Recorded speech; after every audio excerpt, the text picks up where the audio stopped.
I shouldn't have bought Kirby Air Riders. Allow me to clarify. I shouldn't have bought Kirby Air Riders. I don't think it's a bad game. I agree with IGN giving it an 8 out of 10, and that's my score too, but it was a disaster for me. Let me explain how I got into this mess. I actually returned to Mario Kart World. I started to 100% the free roam mode and was having a lot of fun discovering all these hidden secrets and challenges. I want another game like it.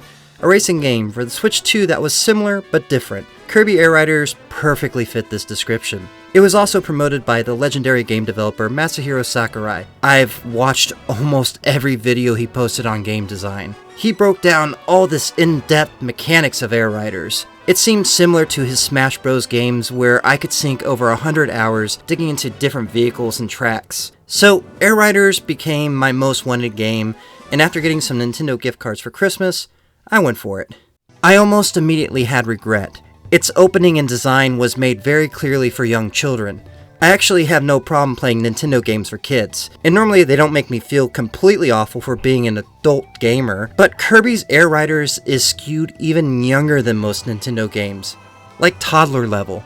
Except I showed this game to my toddlers multiple times, and they had no interest in it. They showed a lot more interest when I played Echoes of Wisdom, genuinely asking me to play more of it, but I think even toddlers can tell when they're being talked down to. There are two things I don't want someone walking in on me doing. That's watching an R-rated adult drama, or seeing me play Kirby Air Riders. Digging into its story mode called Road Trip, I kind of had a good time. I like that it's a bunch of short bursts of fun combined together for a whole experience. It was fun digging into the multiple mechanics and cars and tracks and modes that shows the depth Sakurai put into this game. I felt like it mechanically built upon itself, and the story bursts were alright.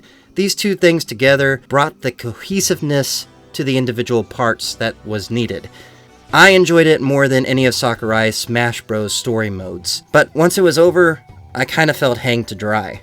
Yes, I played all 18 courses in Air Riders mode, but for some reason, this made me feel stressed. There's just so much going on in a race, it kind of overwhelmed me. Of course, playing online, I got my butt handed to me by those who have optimized tracks and vehicles, so I feel like there's a large skill gap I would have to invest into before I start having fun. Which, yes, that was my initial goal with this game, but turns out Kirby Air Riders has 28 problems, and each of its 28 vehicles fixes one of these problems while having to deal with the other 27. Probably the clearest example of this is the Swerve Star vehicle. It stops on a pinpoint, but then instantly bursts in a new direction, which seems rather pointless, except now basically every track has a Z-shaped turn in it that is frustrating to deal with unless you have this vehicle. That's why I don't want to get into the competitive level of this game, because I'm constantly running into problems that require a different vehicle to fix. And even if I switch to that vehicle, then that uncovers problems that the previous vehicle fixed. And yes, commenters, I'm aware of the Wagon Star vehicle that is balanced with no real problems, but it also lacks the boost gauge, which takes away the main fun mechanic of the game, and has no way to excel in anything either.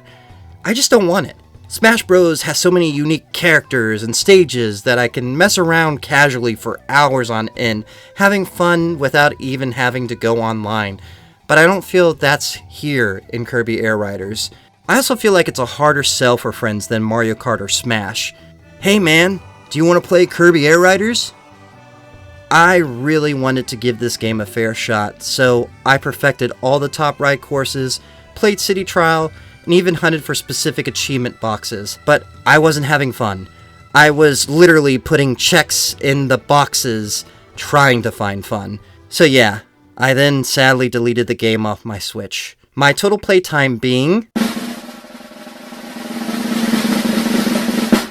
6 hours and 10 minutes. That's my frustration. I don't want to over-insult this game. I feel like it's a unique novelty for the Switch 2, but I paid $70 for this game, and with tax, it was $75. I think this game should cost $35, and that's being generous because it's actually a $20 game, but with the Nintendo polish, I don't think $35 is unfair. But you know it will never be that. I wish I bought this game physically so I could at least resell it. I know it was a splurge item for me, and I will be okay. But I can't help but think about all the gaming I could have done with that money instead, In 20 years, when they have this game dirt cheap in the best of Switch 2 collection, it will shine. There's also some people that this game really hits home for, and I'm really glad to hear that. But for me, I shouldn't have bought Kirby Air Riders.